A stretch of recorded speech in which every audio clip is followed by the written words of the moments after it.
Hello दोस्तों, स्वागत है आपका अपने चैनल में।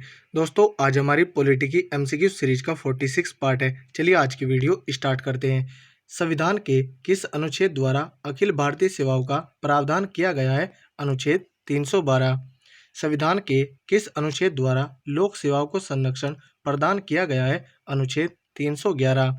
अखिल भारतीय सेवाओं का सृजन कौन कर सकता है? 2/3 बहुमत से राज्यसभा। संविधान के किस अनुच्छेद के अंतर्गत राज्यसभा नई अखिल भारतीय प्रशासनिक सेवाओं की रचना प्रस्तावित कर सकती है? अनुच्छेद 312। क्या भारत में संयुक्त राज्य अमेरिका की भांति लोक सेवाओं का विभाजन है? नहीं। भारत में किस प्रकार की प्रशासनिक सेवाएं हैं? उपर्युक्त सभी। अखिल भारतीय सेवा, प्रांतीय सेवा और केंद्रीय सेवा। निम्नलिखित में से कौन अखिल भारतीय सेवा नहीं है? भारतीय ऑडिट एवं अकाउंट सेवा अखिल भारतीय सेवा में सम्मिलित नहीं है। भारतीय विदेश सेवा अखिल भारतीय सेवा नहीं है। भारतीय राजस्व सेवा। 1961 तक किसी अतिरिक्त अखिल भारतीय सेवा की स्थापना नहीं की गई थी। तब से अब तक अखिल भारतीय सेवाओं की सूची में शामिल की गई नई सेवा निम्न में से कौन है? ऑप्शन ए भारतीय इंजीनियरिंग सेवा, भारतीय आयुर्विज्ञान सेवा, भारतीय सांख्यिकी सेवा, भारतीय वन सेवा, भारतीय आर्थिक सेवा, भारतीय न्यायिक सेवा। राइट आंसर होगा ऑप्शन डी 1, 2, 3, 4, 5 और 6। भारतीय लोक प्रशासन संस्थान की स्थापना कब हुई? मार्च 1954 में। भारतीय पुलिस सेवा का प्रशिक्षण कहाँ होता है? हैदराबाद में। अखिल भारतीय सेवाओं की नियुक्ति की जाती है राष्ट्रपति के द्वारा। सिविल सेवाओं का भारतीयकरण किया गया लेटन के द्वारा। अखिल भारतीय सेवा का गठन कर सकता है संसद। भारतीय प्रशासनिक सेवा तथा भारतीय पुलिस सेवा को समाप्त करने की सिफारिश किसने की थी? राजमन्नार आयोग ने। संविधान का कौन सा अनुच्छेद संघ लोक सेवा आयोग से संबंधित है? अनुच्छेद 315। संविधान के किस अनुच्छेद द्वारा संघ और राज्यों के लिए लोक सेवा आयोग का प्रावधान किया गया है? अनुच्छेद 315। निम्नलिखित में से वह देश कौन है जिसने सिविल सेवा के प्रतियोगी परीक्षा सबसे पहले शुरू की? चीन ने। संघ लोक सेवा आयोग का प्रमुख कार्य है भर्ती। संघ लोक सेवा आयोग अपना प्रतिवेदन किसको सौंपता है? राष्ट्रपति को। संघ लोक सेवा आयोग में अध्यक्ष के अलावा कितने सदस्य होते हैं? 9 और अध्यक्ष सहित 10 होते हैं। संघ लोक सेवा आयोग के अध्यक्ष की नियुक्ति कौन करता है? राष्ट्रपति। संघ लोक सेवा आयोग का अध्यक्ष अपना त्यागपत्र किसको सौंपता है? राष्ट्रपति को।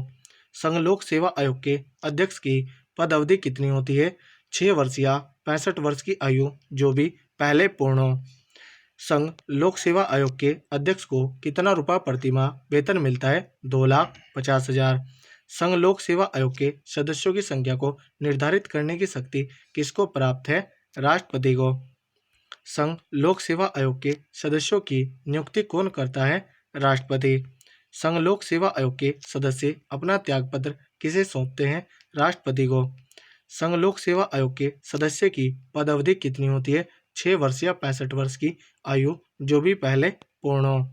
नीचे दिए हुए दोनों वक्तव्यों पर विचार कीजिए। इनमें से एक को कथन ए कहा गया है और दूसरे को कारण आर। कथन ए संघ लोक सेवा आयोग एक स्वतंत्र संगठन है। कारण बी संघ लोक सेवा आयोग एक संवैधानिक निकाय है। इन वक्तव्यों के संदर्भ में निम्नलिखित में से कौन सा निष्कर्ष सही है? ऑप्शन डी ए गलत है लेकिन आर सही है। भारत सरकार अधिनियम 1919 के अधीन लोक सेवा आयोग की स्थापना कब की गई थी?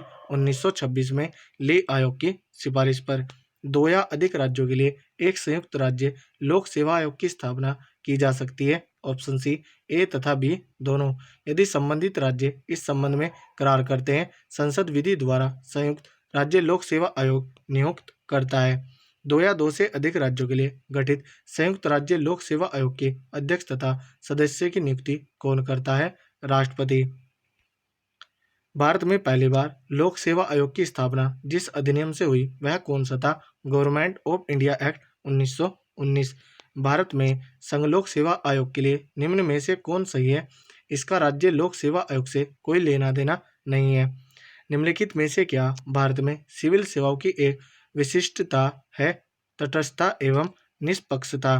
निम्नलिखित में से किस संवैधानिक पद अधिकारी को उनके पद से पदच्युत करने के लिए महाभियोग की प्रक्रिया का पालन आवश्यक नहीं है? संघ लोक सेवा आयोग के अध्यक्ष को। भारतीय संविधान में सिविल सेवाओं की कौन सी 3 श्रेणियों का प्रावधान किया गया है? अखिल भारतीय सेवा, केंद्रीय सेवा और राज्य सेवा। संयुक्त राज्य लोक सेवा आयोग के अध्यक्ष तथा सदस्य की पद अवधि होती है 6 वर्ष या 62 वर्ष की आयु, जो भी पहले पूर्ण हो। संयुक्त राज्य लोक सेवा आयोग के अध्यक्ष तथा सदस्य अपना त्यागपत्र किसको सौंपते हैं? राष्ट्रपति को। संयुक्त राज्य लोक सेवा आयोग के अध्यक्ष तथा सदस्यों को साबित कदाचार एवं असमर्थता के आधार पर कौन पदमुक्त कर सकता है? राष्ट्रपति। संविधान के अनुसार लोक सेवा आयोग के कृत्य सरकार के लिए सलाहकारी होते हैं। राज्य लोक सेवा आयोग के सदस्यों की नियुक्ति किसके द्वारा की जाती है? राज्यपाल के द्वारा।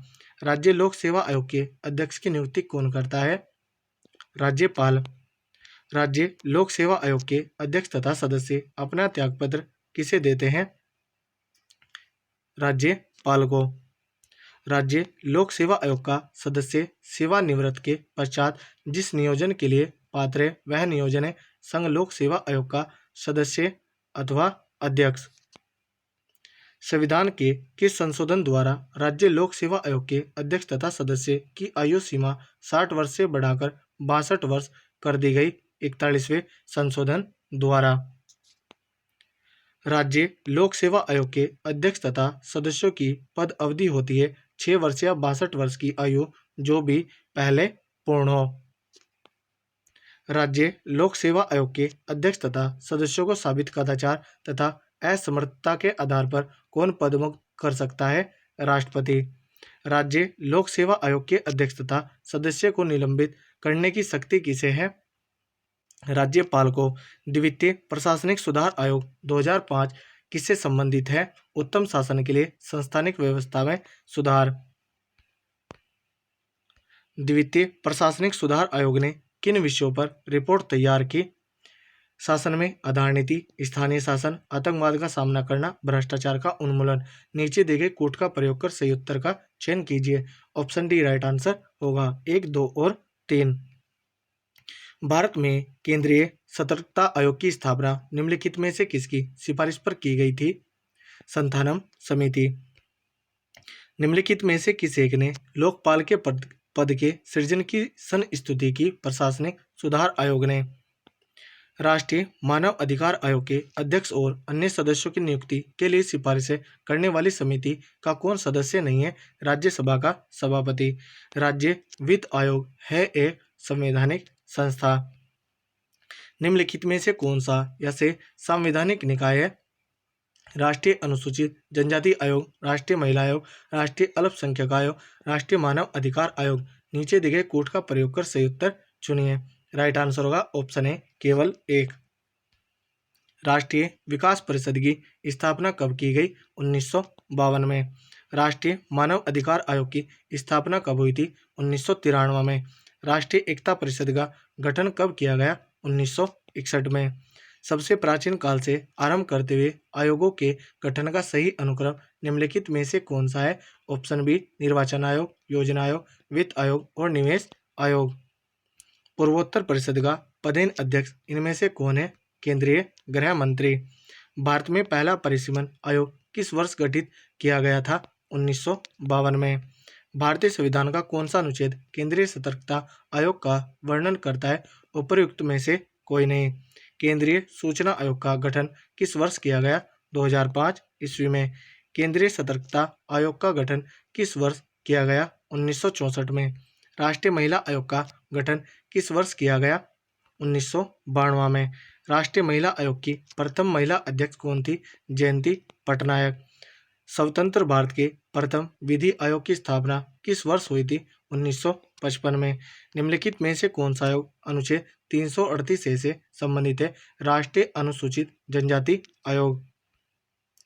राष्ट्रीय महिला आयोग के निम्नलिखित अध्यक्षों पर विचार कीजिए। इनकी नियुक्ति का सही काल अनुक्रम नीचे दिए गए कोड से चुनिए।